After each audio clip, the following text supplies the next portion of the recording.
When we think of Hawaii, we think of it as the American paradise. However, it wasn't always that way.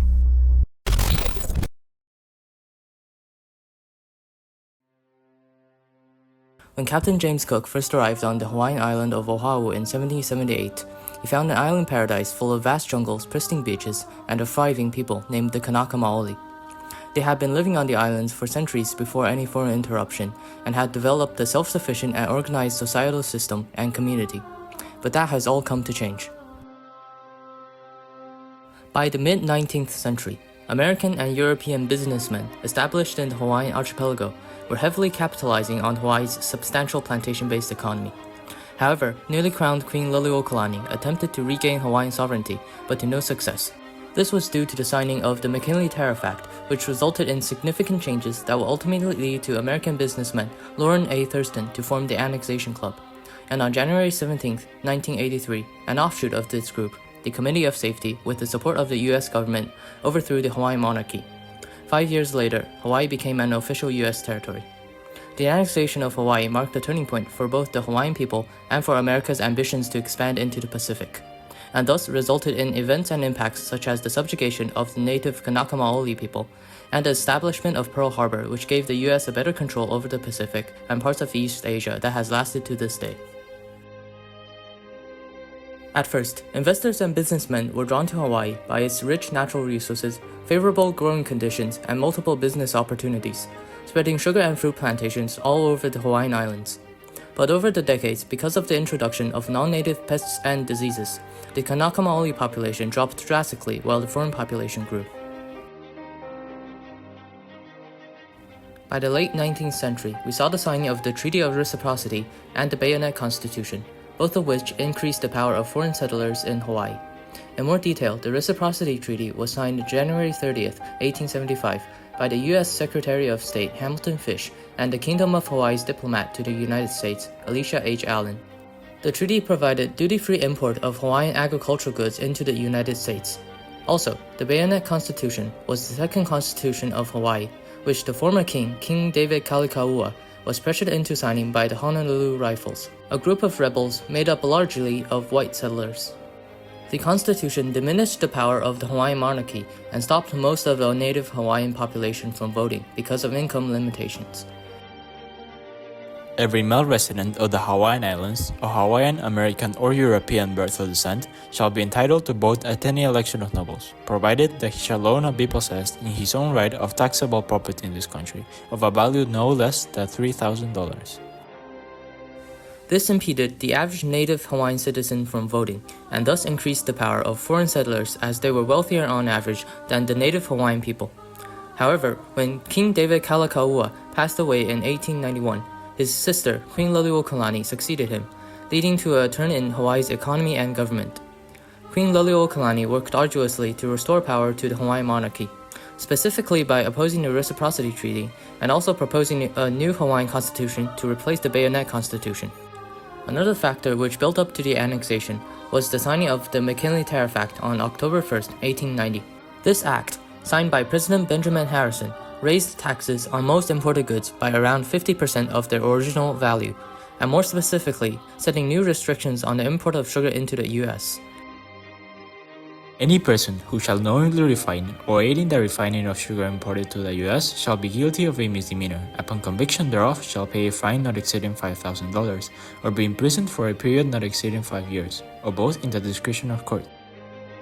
This marked a turning point in Hawaii's booming sugar industry, which relied heavily on exporting sugar to the United States, and therefore prompted prominent figures in Hawaii, especially those with ties to the sugar industry, to search for solutions to solve the new problem of restrictions on importing sugar.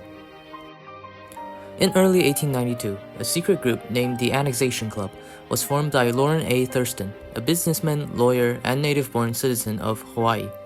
The club's goal was to be ready to act if Queen Liliuokalani proposes a new constitution to replace the Bayonet Constitution, which would further exacerbate importing sugar into the United States. They didn't have to wait long, because on January 14, 1893, Queen Liliuokalani informed her political cabinet that she intended to propose a new constitution. Learning of this news, the Annexation Club quickly took action and formed the Committee of Safety, headed by Sanford B. Dole, among its members. The committee quickly gained support of the U.S. Minister to Hawaii, John L. Stevens, and Captain G.C. Wiltz of the USS Boston, the fully armed U.S. warship which was anchored at the Honolulu harbor. This resulted in Queen Liliuokalani losing the support of her cabinet and fall from power on January 17, 1893. On the same day, the Annexation Club set up a provisional government and quickly contacted the U.S. government in regards of annexation. However, the president at the time, Grover Cleveland, believed that the overthrow of the Queen was unjust and stated, I regarded and still regard the proposed annexation of Hawaii as not only opposed to our national policy but as a perversion of our national mission. The mission of our nation is to build up and make a great country out of what we have instead of annexing the islands. With annexation stalled, the leaders of the provisional government decided to make themselves into the Republic of Hawaii. On July 2, 1894, their new constitution was ratified and Sanford B. Dole was appointed president on a 6-year term. The new constitution took away power from most non-white people in Hawaii and was extremely unpopular among the native population. And upon realizing that their only hope was to take matters into their own hands, on January 6, 1895, several hundreds of native Hawaiians and other royalists attempted a counter-revolution to restore the monarchy. However, due to a lack of organization and government spies within their midst, the attempt ultimately failed after 3 days. Later, on January 16, 1895, Liliuokalani was arrested in suspect of having relations to the attempted usurp. In a later search of her home, a cache of arms and munition were found buried in her yard, which led to the signing of a document of abdication by the Queen. There were many other attempts at opposing the annexation of Hawaii, but the most that they were able to achieve was a temporary victory in 1897. And in 1898, when the Spanish-American War started, the United States realized the importance of Hawaii as a strategic naval position, and thus led to an increased support of an annexation of Hawaii. A joint resolution was submitted and passed by the Congress, then signed by President William McKinley on July 7, 1898. And with this resolution, Hawaii was officially turned into U.S. territory.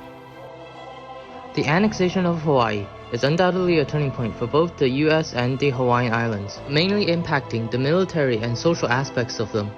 With the establishment of Pearl Harbor as a naval base in 1908, the US control in the Pacific grew.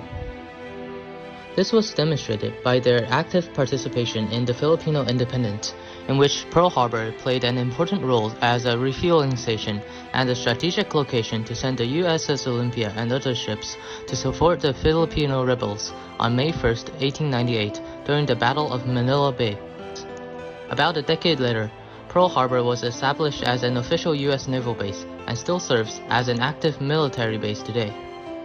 Under the impact of 2 world wars and the Korean conflict, the Army in Hawaii has expanded enormously.